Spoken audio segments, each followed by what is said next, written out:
accounts of angels and apparitions, of bargains made with ghostly guardians, of spiritualist philosophy and psychic work assisted by spirit guides. I mean, all of this was part of Ted's extraordinary experiences, but it was not anything in my field of expertise, believe me.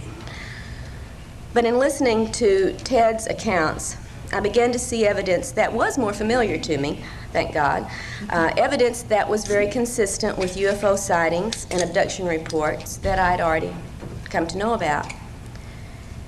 And since Ted had recalled an abduction involving a number of people, I wanted to see, first off, if there were any confirming evidence that we could locate. And as we proceeded, Barbara and I, with interviews of many of the people from Ted's past, as well as his more recent experiences in the present, we did find that such evidence actually was available and surfacing in consciously recalled events, attested to by a number of witnesses. In fact, 4 of Ted's neighbors described unusual events, also consciously remembered, from the night of the mass abduction that Ted had remembered in 1989.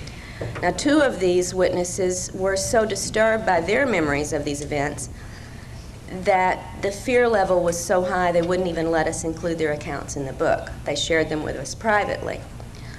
So I would point out one thing for those of you who are not involved in direct investigation and working with abductees, that contrary to all the debunkers' claims that abductees and UFO witnesses tell their story for some personal gain, it's actually very difficult for those involved to risk coming forward with their accounts. And I would say for 99% of those who do make their experiences public, the resulting liabilities often outweigh the assets that they may gain from doing so.